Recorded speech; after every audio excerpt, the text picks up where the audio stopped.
God. There we this go. Work for our boobs. Make sure my breasts are not going to just, oops, and then my bosoms fall out. Oops, my bosoms. Oh, no. They're just sitting here like little teapots. Did we bring up Madonna? No, I brought up Madonna on the Spun stream. I was going to say, did we bring up Madonna twice on the show already? We didn't. Never mind. My Hello. bosoms fall out. Yeah, we're talking about A League of Their Own. I will always talk about a League of Their Own. What if we did a League of Their Own with fairies? Oh my God. They'll just be able to fly from base to base. I would watch or winnow, I guess. I would watch. Ooh, I would watch all that. Illyrians play baseball.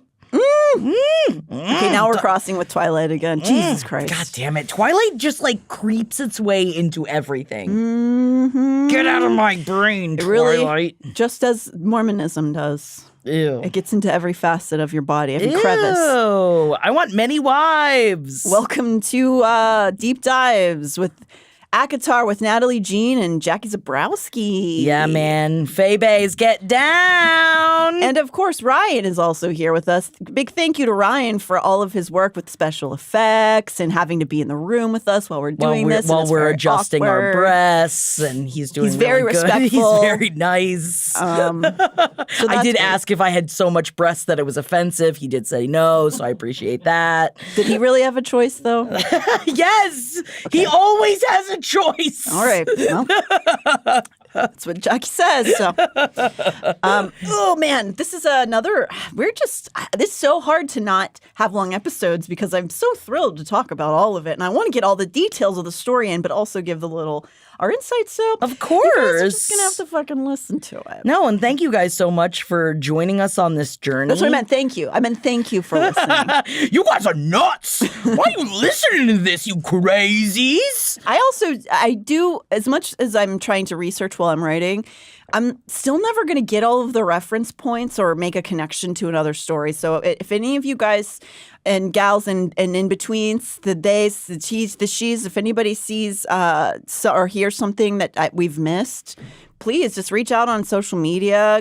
The Natty Jean, Jack That Worm. Yes. You can also send stuff to Last Podcast Network on all the, stuff. So come find us. Speak. So when we last left Feyre, she was awaiting her second trial. I know, and just such an action-packed scene. And you know what? I'm glad that you broke it up because we have to give good, solid respect to the last two challenges that she has to undergo. Oh my God. And stuff happens in between the trials too that I forgot until I read again. I was like, oh, all of these important points happen here. Mm-hmm. Also important, have you ever heard the word moo? Yeah, what a cow does. Come on. Right? I don't think that's what you meant, though. Because if you're asking me if I know the sound a cow makes, I'm like, what does the sound the cow make? Is it moo?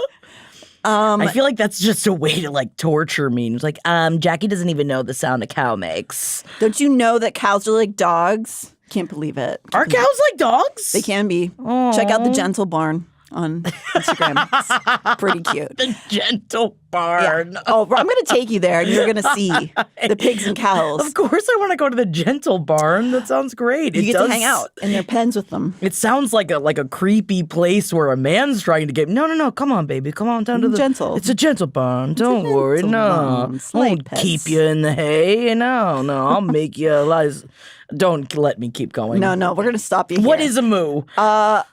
Apparently, and this is M-O-U-E, it's a noun for a pout or a distaste on your face because Amarantha puts her face in a moo. And I had to look it up. I guess it's not common because it sounds like you're saying, get that moo off your face. And then you're like, oh, you calling me a cow? Yeah, and then everybody gets in a fist fight. Oh, I'd be real mad if someone said, get that moo off your face. Yeah. Unless my face was covered in cheese. And if you start calling cheese moo, I'm okay with that too. Yeah, I am as well. So that's what Amarantha's face is doing whenever Feyre comes in to face her again. After the worm... Things are not looking great for Fey here. This is not some little tasks. These are some big old scary. I might die. I might gonna die. Worms so big you gotta ride them. Yep. My wormy.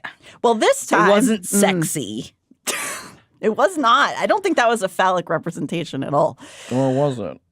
I guess some people might be turned on by it. I don't know. I assume everybody's turned on by something. No, not after all that poo she had to cover herself in. Oh, right. Yeah, that's not for you. A lot of people do. You're right. No kink shame. Not on this show. I mean, I'll shame that one a little bit. It's gross. It's very unsanitary. I won't bring up MILF Manor right now. No, please don't. We will not. I want to be feeling good in my loins. That show will do the opposite. So this time, the second task is a good old-fashioned Indiana Jones type torment. When Feyre walks in to see Amarantha, what she took as being a room that she's inside of is actually a sort of like landing pad for an underground cage. Cool. The image that kind of comes to mind are those old-fashioned indoor pool rooms, where like the floor can sink down or open up and then there's like a pool underneath it. Oh, man. But it's not that. It's not a fun thing. It's not like It's a Wonderful Life. Or in Physical 100. Again, we don't need to bring up Physical 100 right No, now. I refuse to watch it. God, it's so good. Again, we're in Prithian, Jackie. We're in Prithian. Oh, I'm sorry. My breasts, I thought were about to pop out of my shirt. Don't worry. They're fastened. Good. They're fastened. Make sure you keep checking. So again, she's faced with Amarantha and this crowd of fairies who are betting on her again. And Tamlin is there watching quietly. Not doing anything. We're being very neutral about Tamlin currently, but He's not doing anything. He's not doing anything. But instead of, a fun pool, as Feyre's getting lower down into this cage, we get Lucien. I know. As Feyre sinks down, we realize that her room is only half of this cavern. The other half, Lucien is shackled into, awaiting whatever terrible fate is ahead of him. Our ginger angel. I know. This can't be the end for him. When she gets to the bottom, she realizes that there are some big old spikes she mistook for chandeliers in the ceiling, and they, guess what, are dropping down on her. No! That's gotta What's she gotta do? Well, man, all I can think of though when the scene comes is like, it's so much architectural planning. You have to really be into the torture to plan out the room now. It's like some H.H. Holmes level torture planning. Well, and isn't there there's a good amount of time in between? So just imagine all the lesser fae that Amarantha's making to build these rooms of torture just for, not that much time. Well, maybe I say, you know what I say? God bless it. I wonder though, maybe Amarantha had that set up as she's created Under the Mountain because she knew she was going to be doing tortures to people and was like, maybe other people have already been stabbed in there. You know what I mean? Yeah, and maybe she's also putting up some shiplap and she's got JoJo in there. She's got Chip and JoJo just trying to make everything look. I think what this dungeon needs is some shiplap. I mean, if you ask Joanna Gaines, that's what they're missing.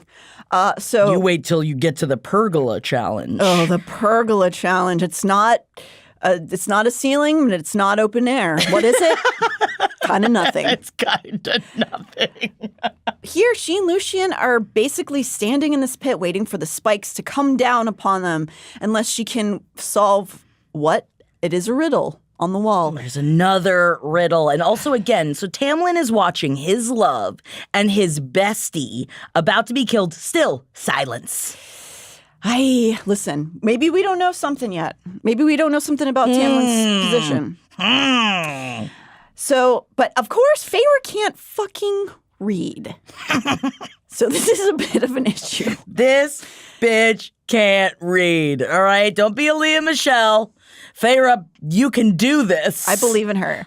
Lucien's far across this cavernous pit, so he can't even read it with his magical eye. And Feyre quickly, she's contemplating, did Amarantha somehow know that I can't read? But then decides it is just a cruel twist of fate and why you should always learn to read because you never know when you're going to be in a torture dungeon with a riddle. Yeah.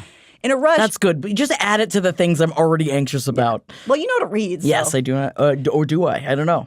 Well, she got pretty far. She got till 19.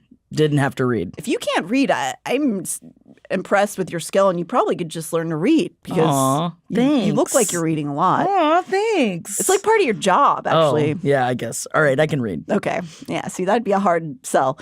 In a rush, she tries to sound out these longer words in this riddle, but we only get from her sounding out 3 grasshoppers were bouncing. before she gives up in despair because the spikes are rushing down too quickly for her to work through it. And like, even though I could read, I think if the spikes were rushing down, I also would not be able to come up with the answer probably. No, it's very scary. As far as I could find, and anyone on the internet noted that this isn't a direct reference to any specific story. I was curious if this came from a folk tale. However, there is a poem by British writer Sir Henry John Newbolt called Really Be Real. That sounds like bullshit. Well, it's just nonsense. Oh, really be real. Oh, and it's about grasshoppers? It's about 4 grasshoppers that got turned into a nursery rhyme that became about 3 grasshoppers. And the nursery rhyme involves fairies and fiddling. Oh, fiddling all about. So Fiddling all about. Really be real. I'm going to be real with you. Did the 4th grasshopper die? we don't know what happened in the 4th grasshopper. It's one of the great controversies of the time. We heard he got radicalized and joined ISIS.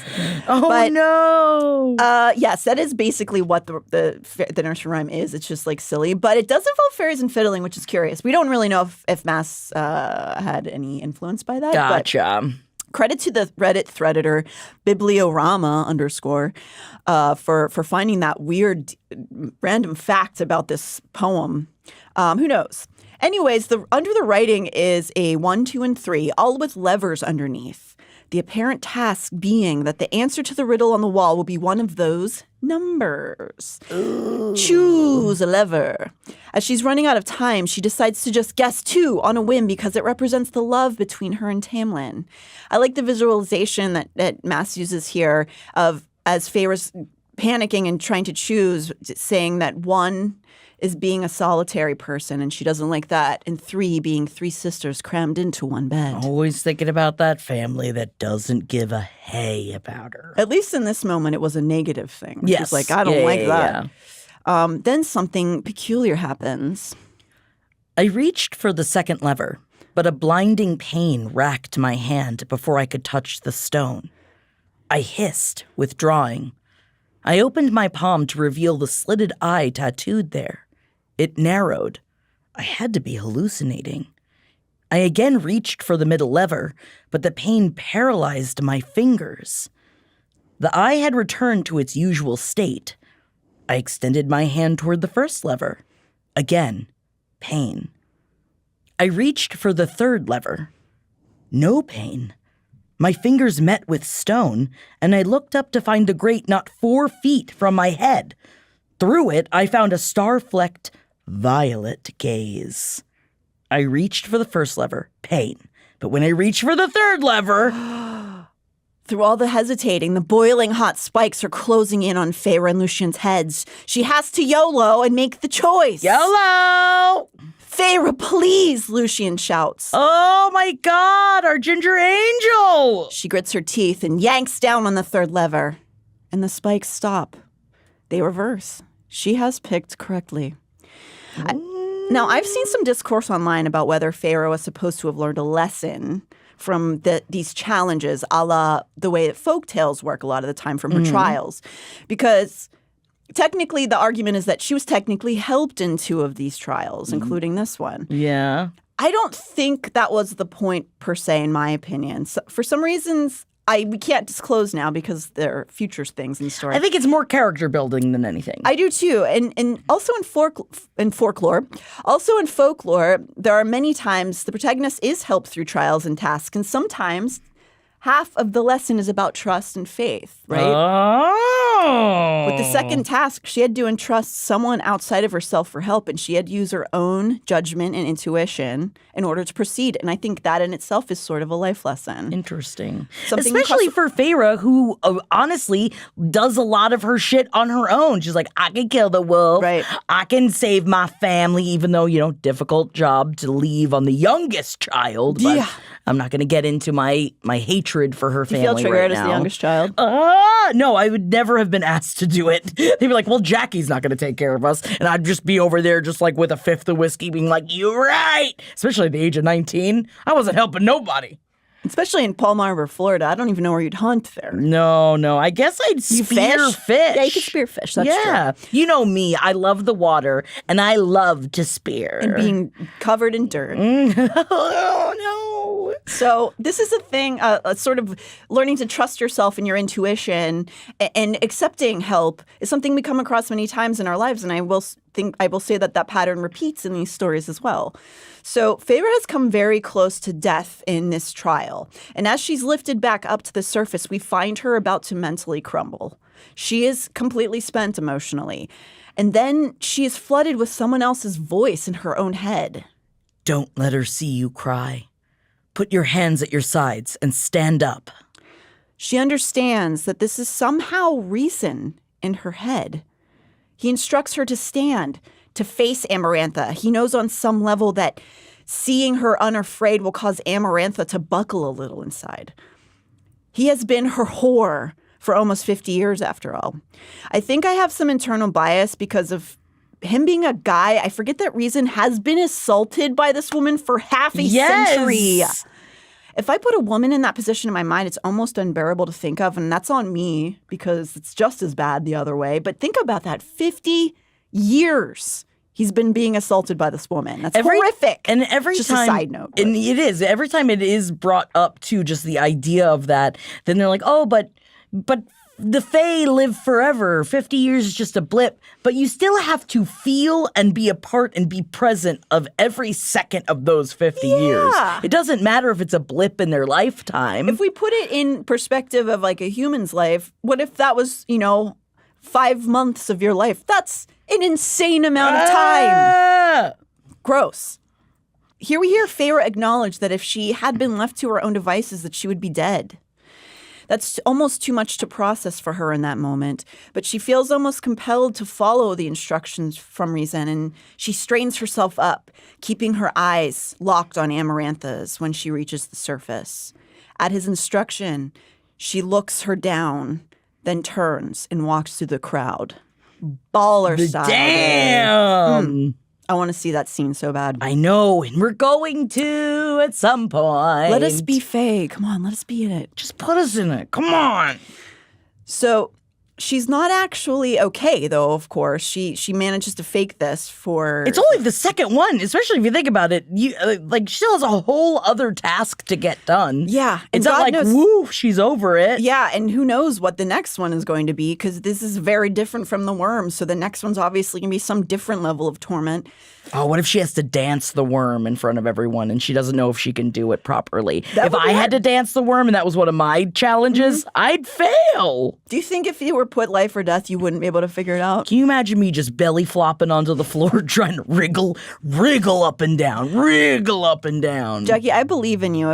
If you were put to the task of life or death, you would figure out the worm. I'd figure it out, but also I shouldn't wriggle like that with my breasts so just, like little teapots. Short and stout. I wriggled for the listeners, she's poking her breast right now. I want them to get a full visual. So she's not okay. When she gets back to her cell, she's beside herself with grief and sorrow. She feels wrung out and hopeless. She begins to wonder if she really wants to be here at all, that maybe she wants to be nothing. Reason appears in her cell.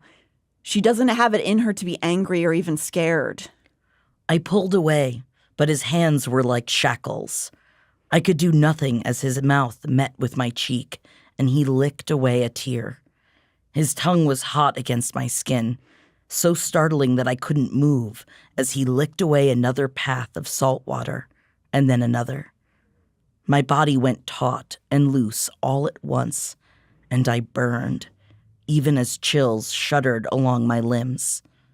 It was only when his tongue danced along the damp edges of my lashes that I jerked back. He smirked, sitting down against a wall. I figured that would get you to stop crying. She gets angry, and then she says it was disgusting. Was it? I will say, first time I read through this, I was just like, whoa. But if there is one thing that's trying to keep your mind off of like, dude, bitch, you almost just died, and like one of your only friends almost just died, so I'm going to make you laugh. Seeing it like now, like to take her mind off of what just happened. Yeah. If someone started licking my face while I was crying, I definitely would laugh. Yeah. And also, you have to put it on top of all of the terror she just went to. went through, and also she's sitting in a cold, frozen cell, And like, then he's falling just apart. lightly just. I wish in my brain he made that sound as he was doing it. Well, I had a different physical reaction to that scene, but that's just me. So, yes, and for sure, like as it's described in the book, when Feyre first sees him, she feels nothing. She's not angry or anything. She's not worried. She just stares. And when he does this, it alights something in her, whatever it is. When she says she went taut and loose all at once, isn't that sort of an indicator of arousal? I've been loose and taut a couple times in my day. You know? So he taunts her, alluding to something along those lines that he thought he felt something different that wasn't discussed. He engages her in an argument. He mocks her and tells her he's surprised she didn't know how to read. She calls him a disgusting bastard, and he teases her that he's going to torture her in his court by teaching her to read. He leaves her enraged. She skulks around her dirty little room, and then she thinks, It took me a long while to realize that reason, whether he knew it or not, had effectively kept me from shattering completely. So she replaced the deadness with an anger and a rage towards him, which is preferable to feeling like you're going to just like fade away and die, I guess. We don't know at this point why Reason did it or what his efforts are for, but we do know that in this moment, he probably wanted her to feel something. And feel connected to someone, even if the connection was with disgust. Hatred and I think that like needed to keep her feeling rather than giving in and especially getting thrown back down into a cell. Mm-hmm. I'm sure he assumes that she would just give in to the nothing. Yeah. Because what insane task is going to come next? Yeah, you just almost were impaled by boiling hot spikes. That's fun. Ooh. At the beginning of chapter 41, we find Feyre waiting out her time before the third trial. Her hope has not returned despite her anger with Reason. She's resigned to the process of getting drunk in the night and blacking out and waiting through her days. One of these nights, as she's being escorted by Reason's two shadow women, Feyre finds out that they are capable of hiding her within shadow as like a cloak almost when they... I know. And they do so whenever they hear the adher coming down the hall. Feyre considers in her mind that perhaps these two handmaidens are more than that, also spies. As they secretly listen to the adder's conversation, they and we, as the reader, learn that it's speaking with a representative of the king of Hybern. You remember the guy heading the Great War 500 years ago, prior that Amarantha used to be a general for. Well, it seems like they are still in some sort of cahoots. Yeah. And the king is not happy that Amarantha's running a guts-like obstacle course inside the mountain because she wants to bone this blonde guy. Do you have it? Guts! She really is spending a lot of time on this one. It's a lot of, like, you should be doing other things. If you're going to be trying to take over everything, right? Then, like, focus your attentions at least somewhere else besides, like, the lentils thing. Like, so in between setting up for these insane tasks. Yeah. It's a lot of setting up before these things happen, you know? So, you know, fair for him to be like, why are you doing this? I don't obviously side with them, but like strategically, it's probably not what they should be focusing on before a war. So this representative of the king threatens the Adhor and in turn Amarantha that they'd better play well or the king will rip this all away from her. So the king is still in charge is what he's trying to say. Yes. So Amarantha's sort of just been holing up and partying with daddy's money, it seems like. She's kind of laid waste. She's having a blast. Like, technically, if you think about the things that she likes to do, she torture, gets to torture whoever she wants. She gets to bang people. Reason anytime she wants because she's a disgusting human being. She's really, like, having a field day. Yeah, I would get bored eventually. She kind of just sits in a throne a lot of the time, I think. But whatever, it seems like it's what she's into. She gets to torment the guy that's trapped in her hand. That's, you know, what she likes to do. I mean, just like, I bet she sleeps really well, you know? Probably. That's a lot to have to, it's a lot of plates to keep spinning. Yeah. Yeah. She's probably very well rested. And after this point, she's already like laid waste to much of Prythian. But after that, she didn't really seem to have any plan. She just has her little Mar-a-Lago down there and just like hanging out and golfing. So Feyre falls into an even deeper despair because she's not only trapped here, the family that we have to accept that she cares about I'm fine with it. is now at even greater risk knowing that Hybern is about to strike.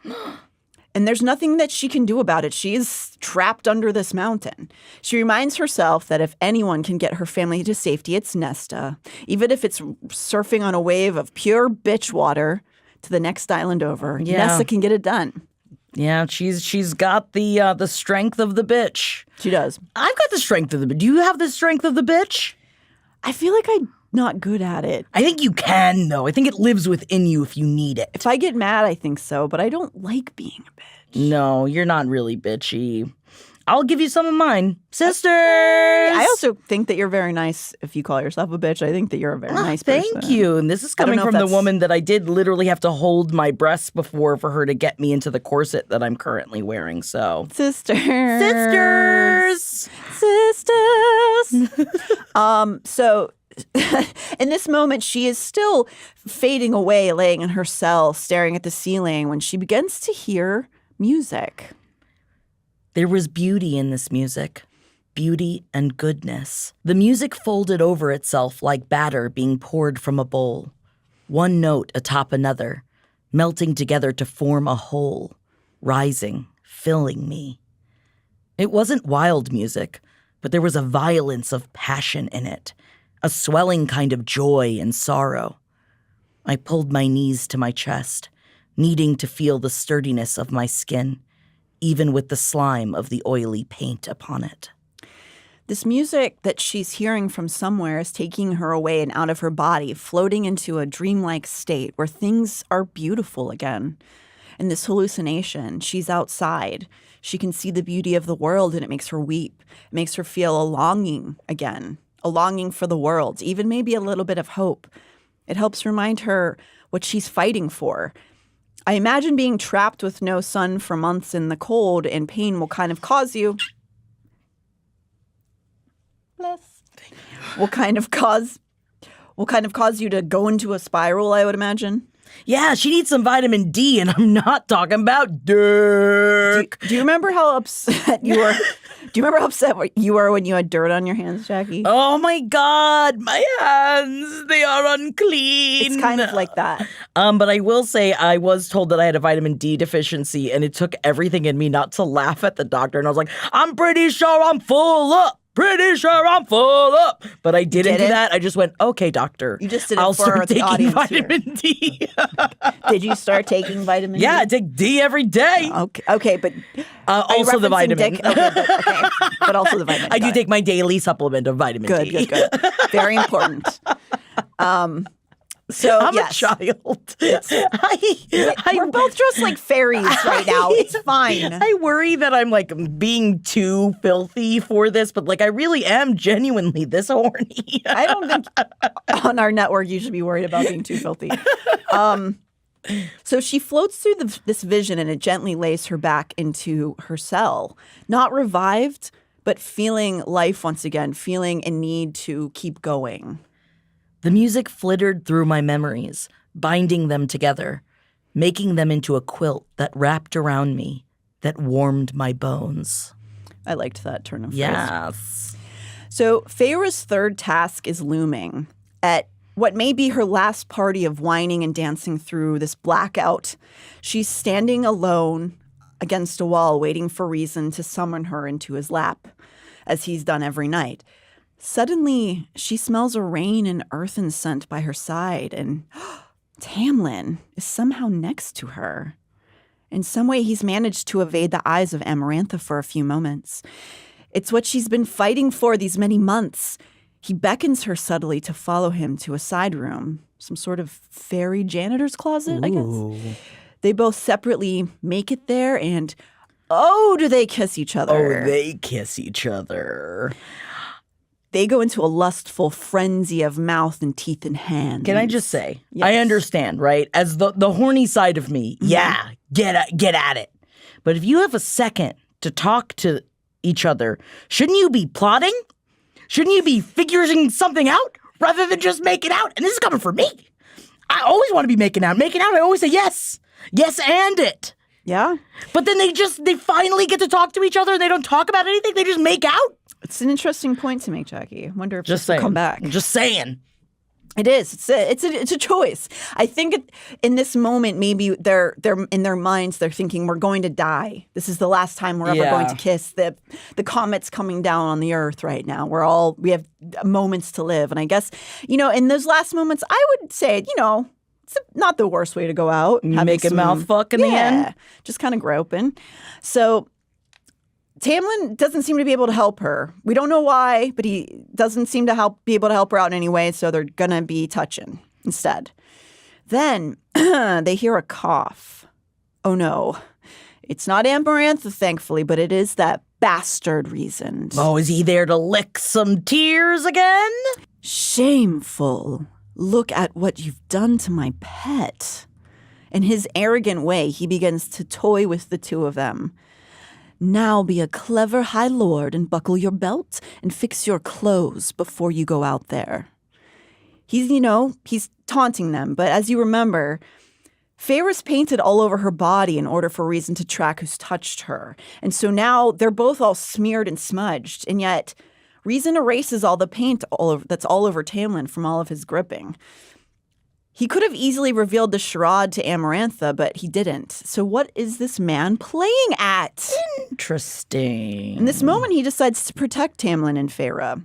Tamlin walks away and Feyre's left alone with Reason. He again taunts her.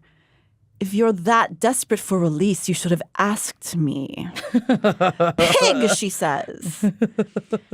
He changes his demeanor at her and he snarls. Are you some sort of fool? As Amarantha could have walked in on them at any moment. Did she not realize what she would have done if Feyre was kissing her desired object? Yes.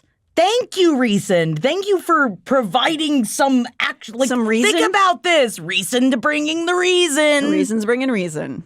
So, yes. And so he's angry. And she's obviously also very angry. Feyre's not having any of his shit. Why does he care? Which is a good question. Before they can continue this argument, Reason turns. He hears something and he throws his mouth onto hers, pressing her into the wall, and he claims her, pries her teeth open with his tongue and goes into her mouth. Horrific. Except Amarantha bursts in, along with a crew of fairies. They begin to laugh at what appears to be Reason groping his slave. Tamlin has returned to Amarantha's side and has gone expressionless once again. Amarantha mocks Feyre and calls her a fickle, human trash. See, Tamlin, she just lusts for the Fae. She doesn't love you. Reason plays along with this little tryst. He sends Feyre back to her cell. So for whatever reason, Reason again has covered for Tamlin and Feyre. Interesting. Later that night, Reason appears in her cell, and they have a strange sort of rapport going at this point. When he comes in, she doesn't react to someone who is afraid of this high fae. More so, she's annoyed with him. I think we're supposed to maybe feel as though she's confused by him. Which also, as a reader, you are confused by him at this point. Like, why did he just, even though it was an unconsenting kiss, which we are not here for, obviously there was a reason to save her. Yes. So we don't know what his motives are. And that's also how Feyre feels, because we are seeing this through her eyes. She doesn't necessarily think of him as a tormentor at this point, though. Like, her reactions in her head are more of annoyance and irritation. What do you want? Reason looks frazzled, and he says he wants a moment of peace and quiet. It's clear he's trying to confide in her, whether it's not because he wants to or simply because she's trapped and he has to have some sort of launching pad or some sort of not launching pad. A confidant. Yeah, somebody to just talk, like almost like a therapist. Yes. Well, they're both trapped down there. They're both slaves in different ways. Right. And so maybe it's just because she's convenient for him, but he's trying to just talk to her like a person. He admits to her that he's lonely. He also tells her his reasons for creating this bargain and his behavior, sort of. He doesn't really explain it. What he does say is he's trying to get Tamlin riled up enough to act. He's laying the groundwork for a chance to attack Amarantha. Feyre points out that Tamlin may want to kill him too during all of this, but Reason says he has a few other cards up his sleeve to play. Feyre, for Cauldron's sake, I drug you, but you don't wonder why I never touch you beyond your waist or arms? Until tonight. Until that damned kiss. I gritted my teeth, but even as my anger rose, a picture cleared. It's the only claim I have to innocence, he said. The only thing that will make Tamlin think twice before entering into a battle with me that will cause a catastrophic loss of innocent life. It's the only way I can convince him I was on your side. So even through all this tragedy, he could... Even through all of this tragedy, he continues to flirt with her. Well, he's made of shadows. He's made of flirt. He is made of flirt. Oh, God, can you imagine meeting someone made of shadows? Oh, my God. I mean, I guess you would never know, like, where he is. And then again, it does scary. go back to, like, a Twilight thing where, like, he just, like, is in her room all the time, staring at you while you sleep. So I guess maybe I don't want someone filled with shadows, but, like, in a fantasy, I do. Sure, yeah. Maybe like a documentary about love, a love documentary. I guess, but then that also is like speaking of documentaries, it just makes me think of the Shadow People documentary about night terrors. No. Oh no, we brought it up. Now we're all gonna have night terrors. Not here. I'm sorry. Not today. Shadow People. We don't fully know why he's flirting with her, but perhaps it's just because he's a little horn dog. We don't really know. I get it. He divulges to her in the scene another big bomb drop of information. In fact, at this point, he seems like the only person who's telling her much of anything. That is that Reason's father killed Tamlin's father and brothers. Tamlin has never told her this. So it makes sense of why Tamlin hates Reason so much. It does. And why they have such a tumultuous relationship. But also, again, it's Reason's father who killed Tamlin's father and brothers. Right. Important, isn't it? Reason seems exhausted. And he tells her he's probably giving her too much information and that if she was smart, she would use it against him. Feyre isn't sure what to make of this high fae. He has helped her in many ways, but he's also humiliated and mocked her. She questions why he bargained with her internment time at the night court. She says he could have enforced every day of the year and she would have had to agree. I know, he says, before fading away. Fading away into shadows. What kind of hot goth 4D chess is this? I know it, but it is definitely hot goth 4D chess. Yeah. So the next day, Feyre is taken back to the throne room for her final feat. She really looks at the fairies in the room this time, and there aren't many who look like they're having fun. She ponders on how many of these people really wanted to be here, how many are wearing facades and playing games just as Reason is. The fairies don't respond to Amarantha's cruel jests this time, and she's very unhappy about it. Well, I bet a lot of them didn't think she was going to make it to the third task. Yeah, and also we don't really know, now as Feyre's learning about all of these games that are being played underneath the surface, a lot of these fairies probably aren't excited to watch this torture. They don't want to be under the mountain. They're forced to it. So this scene is sort of like one of the scenes at the end of a teen movie where the bully girl finally gets her comeuppance and like nobody's like behind her cheering anymore. And she's like, what? Where are my friends? Yeah, that's what it seems like. So she's losing all of her yes men here. As she prepares for certain death, Feyre looks to Tamlin. I love you, I said. No matter what she says about it, no matter if it's only with my insignificant human heart, even when they burn my body, I'll love you. My lips trembled and my vision clouded before several warm tears slipped down my chilled face. I didn't wipe them away. Then 3 fairies, with their heads covered in bags, are dragged into the room. Their forms are indistinguishable to her. She learns that this is her final task, her last trial. She is to stab each of these innocent fairies in the heart. Damn! She's cold as ice. Cold as ice. This is a moralistic tale if I've ever heard one. One that would, in modern fairy tales, always have a hero swoop in and prevent Feyre from making this terrible decision. I really thought that that's what was going to happen, by the way, at this point of the book. I was like, oh, someone's going to stop her from having to do it. Yes. And it's this horrible thing. You have to decide to kill 3 innocent fairies and live, or be killed. Not just die, but keep the kingdom of Prythian under the reign of Amarantha. So because of this, she's unable to even think of what to do at this point. The magical part of the bargain is that if Feyre completes the tasks, Tamlin and all of his court must go free. What would you do in this situation? I love this form of storytelling, and one that's complex and polarizing and an impossible decision to be made. Oh, yeah. I mean, again, not to belittle myself, but I don't think I would have made it this far. But I guess if I did get to this point, I'd probably... But that's the whole thing. I think that's why Reason was like trying to make sure that she has a little bit of hope. Because if not, if you're like ready to be nothing, then I wouldn't do it. Like if I was ready for it all to be over, I wouldn't do it. Yeah. And it would have damned an entire kingdom. So she's tasked with this. And in it, she's frozen. She doesn't think she has it in her to take these lives. After contemplation, though, she decides she will try to save the greater group by removing her soul and killing these unknown fae. Damn! She steps to the first one, and the bag is removed from his head. He is a high fae youth who she doesn't know. We don't learn anything about him other than he's not from the Spring Court because he's not wearing a mask and he has blue eyes. He's terrified. Ugh. He pleads with her not to kill him. Ugh. Please, please. He's like looking into her eyes and begging for his life. Feyre sobs, but she lunges forward. Her soul has been shattered. The knife plunges in, and the young fae boy dies in front of her. Cold as ice.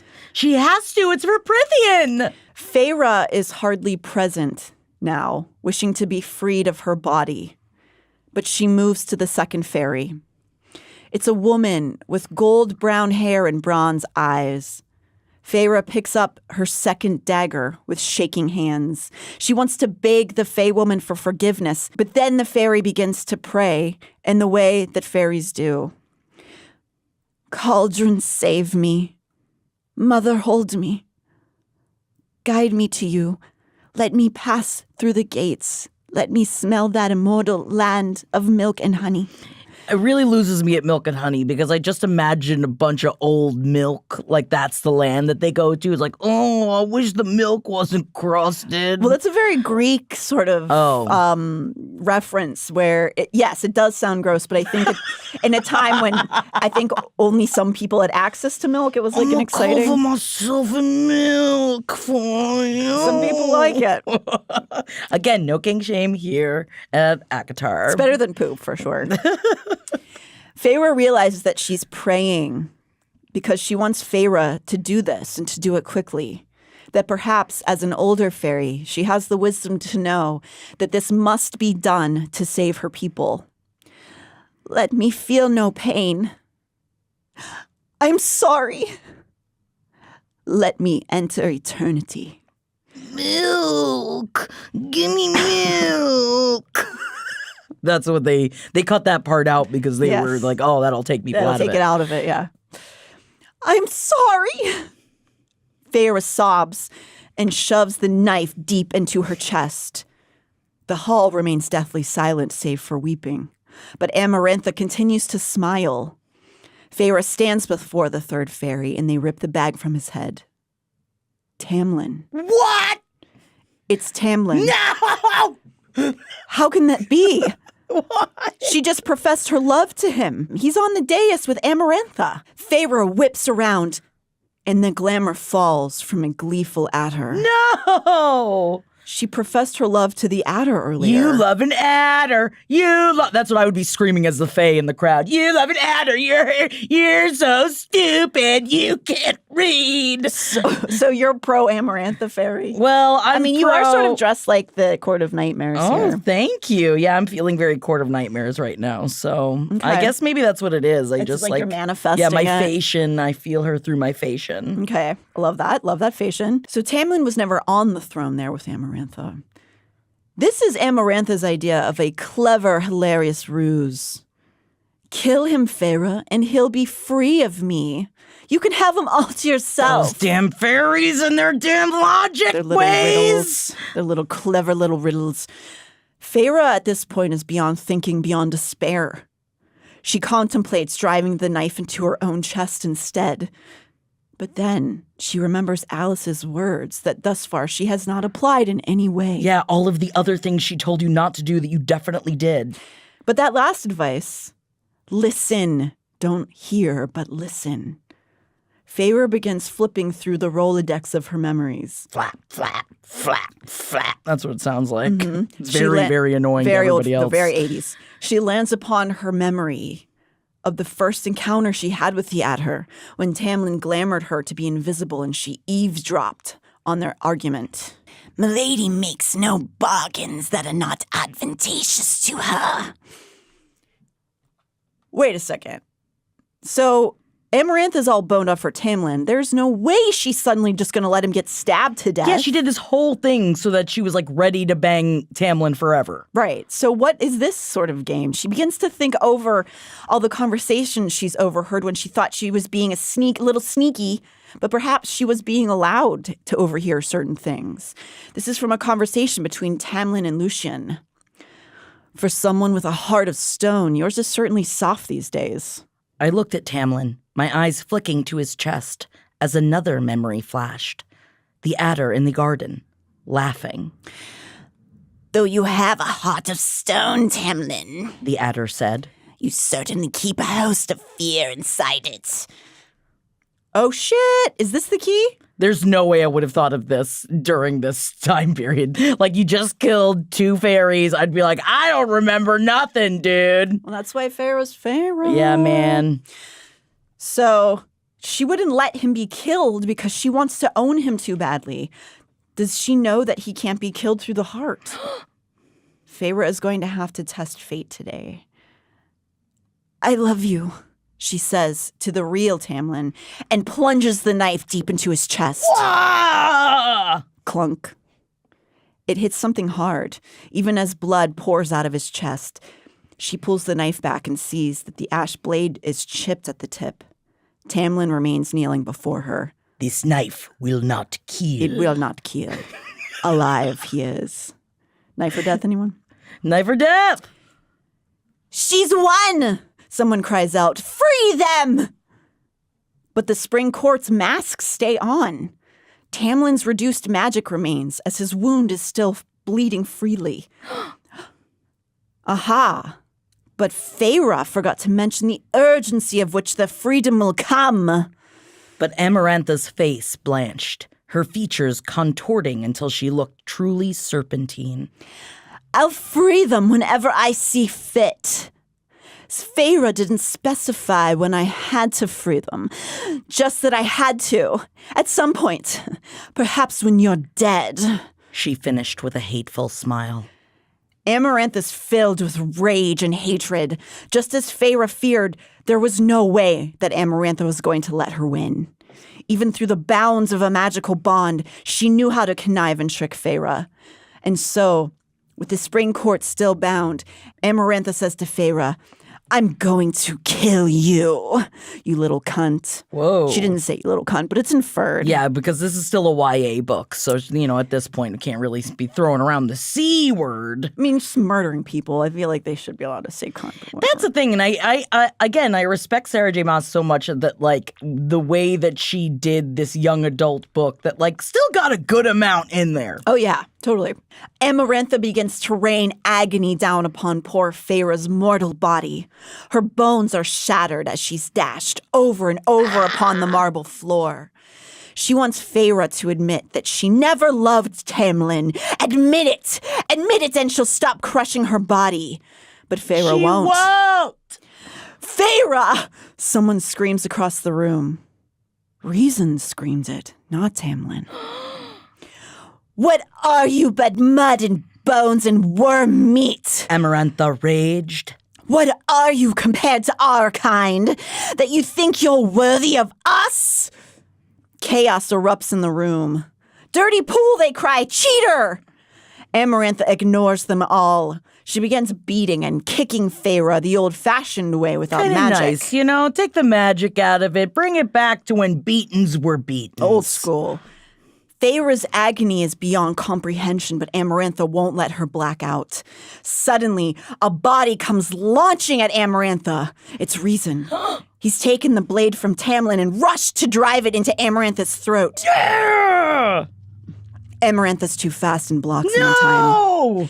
And seems to realize what's been going on all along. You traitorous piece of filth. She seethed at Reason. You're just as bad as these human beasts. One by one, as if a hand were shoving them in, his talons pushed back into his skin, leaving blood in their wake. He swore, low and vicious. You were planning this all along. And I mean, traitors is a little intellectually dishonest because she hadn't forced him to be there. So it's not like he was being a traitor.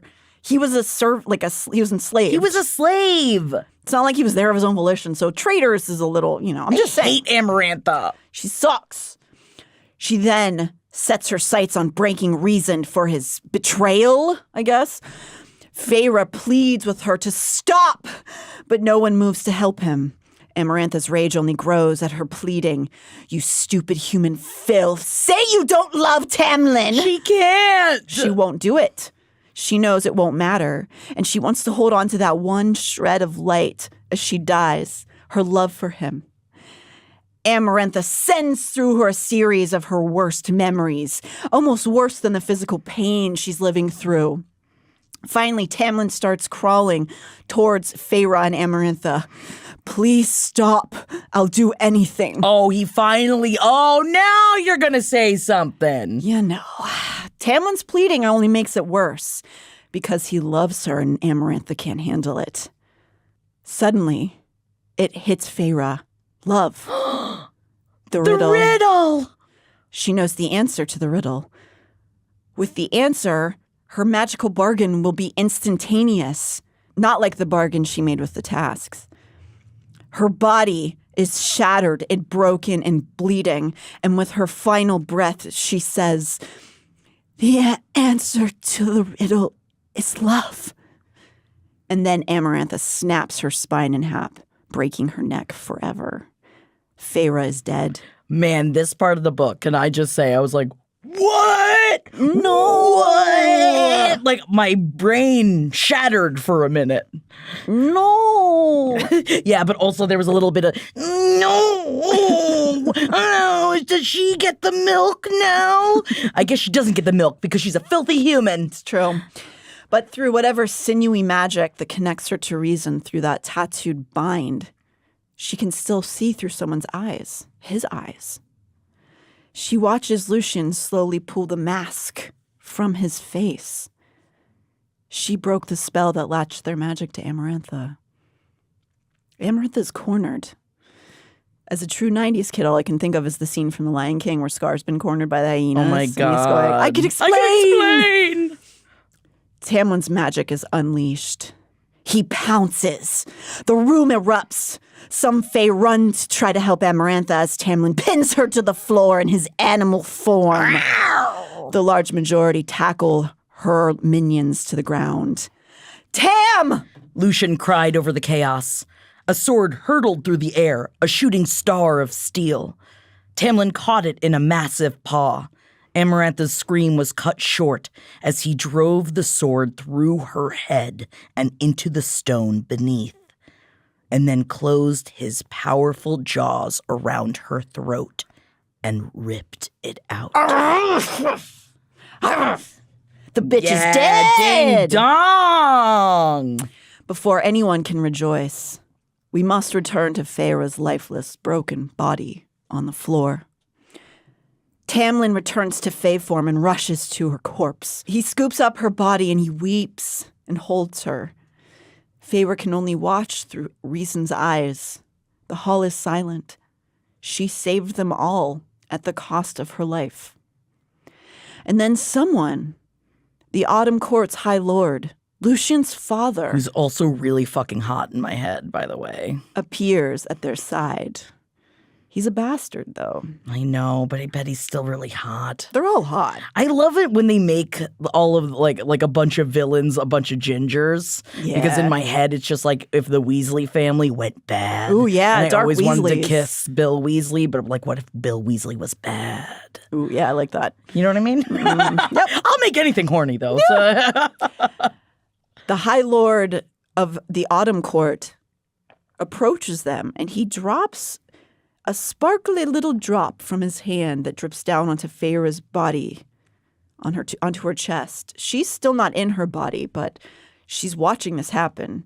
One by one, the High Lords come forward and drop this kernel of light from their hands onto her chest. Reason stepped forward, bringing my shred of soul with him, and I found Tamlin staring at me, at us. For what she gave, Reason said, extending a hand.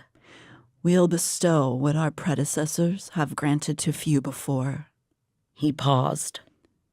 This makes us even, he added, and I felt the twinkle of his humor as he opened his hand and let the seed of light fall on me. Tamlin then drops one of his own light kernels onto Feyre's lifeless body. Thank you for the kernels. Thank you for the thank kernels. you. It makes me think of, like, it reminds me of whenever I eat a bunch of popcorn at the movie theater and then I find popcorn in my bra later on in the day. It's just like that.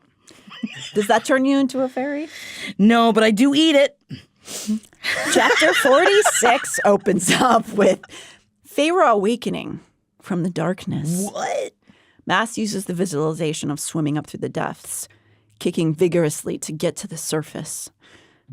When she awakens, she's lying on the ballroom floor. But she's not broken, not bleeding. There's no pain. She feels different, though. She's seeing through eyes. She's Tim Allen. Yeah, she's Tim Allen. The cocaine years. Seeing through eyes that captured more detail than before. She's sensing things strong. And her fingers are longer. What? Feyre has gone through a metamorphosis. It's not an uncommon fairy tale trope, because what's the fun of fantasy if you can't change in it? But of course, it's also reminiscent of the Twilight scenes in which Bella dies and is reborn. This is very different. It's very, very different. I'm not in no way saying that Maas took from that. In fact, it's quite possible she wrote this scene first because, as we've discussed, ACOTAR was released May 5th, 2015. But she'd been writing it since the age of 23, which would have been right around the time Breaking Dawn came out, actually. And we don't know if she even read it. So in 2015 is the year I met you, Jackie, and then my husband. Oh, my God. Which doesn't seem that long ago. And yet it was a world and a lifetime away. It was. Thanks, quarantine. Thanks, quarantine. Yeah, it made time really weird. This reawakening or metamorphosizing happens a lot throughout fairy stories, even as common as ones like Snow White and A Little Mermaid. So we're seeing this here. And that's what we have. I love it, man. He takes her away from her whole life as a mermaid and rips away everything that she's known. And, all it costs is her voice. I think it's fine. Well, in the original fairy tale of The Little Mermaid, the folk tale of Little Mermaid, she kills herself at the end instead of... and because the princess... Yeah, that was my first ballet, by the way, when I was 5 years old. We did the original telling of The Little Mermaid where... Oh, that must have been badass. Was there like ribbons of blood? Well, she jumps into the ocean. Basically, the prince is in love with another woman, and so she gives herself up to let him be happy. Good It's God! Not a great moralistic tale, but it's really funny to watch it with all kids under the age of 12 doing it. Because my ballet instructor, Monica Ryan, who I love and has influenced my life, she had the Little Mermaid, who was a 7-year-old girl, kill herself in the ballet. So Good Lord! Monica Ryan rules. This is what we have here. Feyre brought back to life, but she's not really in her life anymore. Feyre has become High Feyre. I'm surprised she hasn't called herself High Feyre yet. We can. Hi, Feyre. Hi, Feyre. She's Hi, Feyre. here. Oh, hi, Feyre. It's hi, Feyre. She doesn't have time. Isn't that fun? She doesn't have time to process this fun? before she turns to see Amarantha dead, throat gone, and strung up below poor Claire Better. Free. They were all free, all of them. But then that means Tamlin's face. Let's see how hot he is. She turns to him. He was exactly how I dreamed he would be. He's fucking hot. He's so hot. Well, you know from the lips. I guess you don't know from the lips. It's a big few, though. Oh, yeah, because she went through all of this, and what if he was, like, so not hot? She turned around. It's just like Love is Blind. Oh, ew. Yeah. Oh, this has been a mistake. Yeah. Ooh, can I retract everything that I said? I mean, technically at this point, no, she does say I love you as she drove the knife into his heart. She did say I love you. She did. That's what it takes, you know. It's the rigmarole It really is. that a woman will put you through. We now come to Feyre and Tamlin alone for the first time in months, in a bedroom under the mountain, and Feyre is faced with what she's done, that she's murdered innocents. Throughout this horror, she's trying to get her bearings with her new, stronger body, but she has to put these terrors aside because she has to get on that dick! You. I don't mean to underplay the scene. It is a very beautiful, touching scene, Sure. but they also are finally joined, lost in the passion and pain of everything they've gone through. Not ready to face the horror, they live in this moment, in their breaths and their bodies, the gratitude that they've made it this far. And you may hear it being read at some point. Yes! That night as they sleep, Feyre is awoken by the magical tug of her bond to reason. Through its mysterious power, it leads her out of the bedroom to a stairwell that she's surprised to find leads to the outside. What? She's shocked by the sunlight. She hasn't seen the outside in 3 months. Put on a hat, girl. Put on a hat? Yeah, because your skin, you don't want to, you got to, ease yourself into it. Put some SPF on. I'm just saying, maybe get a parasol for You're a going to have while. to look hot for 600 or 700 years, so you probably should do some skincare. Yeah. You're right. What are their skincare routines? Please tell me. I guess they don't need one. To be a fae. To be a fae. She's led up the staircase to a balcony that she didn't know existed under the mountain. Reasoned is there on this balcony where the staircase leads to. He wants to tell her goodbye before her love, quote, whisks her away forever. Not forever. I said, wiggling my tattooed fingers for him to see. Don't you get a week every month? Those words, thankfully, came out frosty. Interesting turn of phrase that they thankfully came out frosty. Because wow, she wanted to say was, don't you get a week every month? Which Did is how she? I don't know, because I said. thought she was in love with Tamlin. I don't I understand. don't know what's going to happen. He laughs it off, but Feyre has to know why. Why did he do all of this? Help her, save her. He says he doesn't want to be remembered as standing at the sidelines in this time. Is that a jab at Tamlin? Unclear. Because, he went on, his eyes locked with mine. I didn't want you to fight alone or die alone. Thank you. Though he continues to flirt and needle at her, reason seems sad in this scene over what we don't really know, nor does Feyre.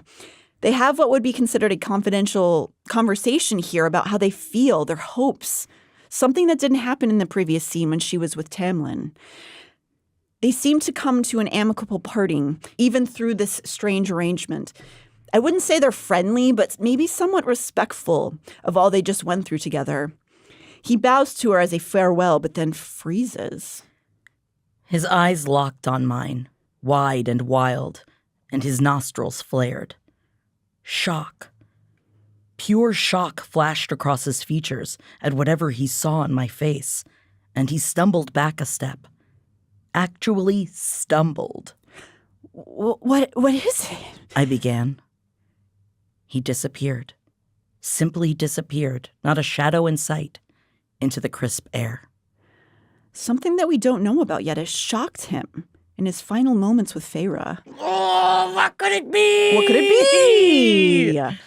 The next day, Tamlin and Feyre make their way back from under the mountain into the spring court, where her new life will be set to begin. Through all of her mental turmoil, she's able to spare a few moments of joy at seeing this court under the sun, her home, that she survived long enough to take it in. Let's go home, I said, and took his hand. And there we have the end of A Court of Thorns and Roses, Book 1. Man, it really ramps up there at the end. Like it just like any person that I talk to that I'm like, if you're not really feeling it in the beginning of the book, the last third will get you shooting into the rest of this series. Really shooting. And I think that goo! Because it's gonna get goo It's gonna up get a in little here. gooey. Oh baby. I really the first part of the book is not bad in any way. I think it's just No. more traditional. And so I think some people who aren't necessarily fantasy fairy tale readers Well, I think read it's it more and go, fairy tale than it is fantasy. yeah. And so I think a lot of times people are like, okay, this is cool, but then as it shifts into this other stuff and you're like, oh, she's going to have to murder people. Like, that's crazy to me. And I was immediately locked in with all of that. And I just really, really love Sarah J. Maas's storytelling and the way that she weaves things together. And I'm really grateful that she wrote these books. And I'm so excited to go into the next one with you guys because it's a really fun book. Oh, and so much happens in it. And I can't wait to jump in next week and we will be here. But I guess we have to get a little horny before we leave. Yeah, I'm getting into right now. I'm wearing my fashion, my spring court fashion. We'll see where it takes us. Oh, yeah. And I'm rocking night court forever. And you'll find out why. Not the show from the 80s for any of you older millennials. Although I'll fuck both.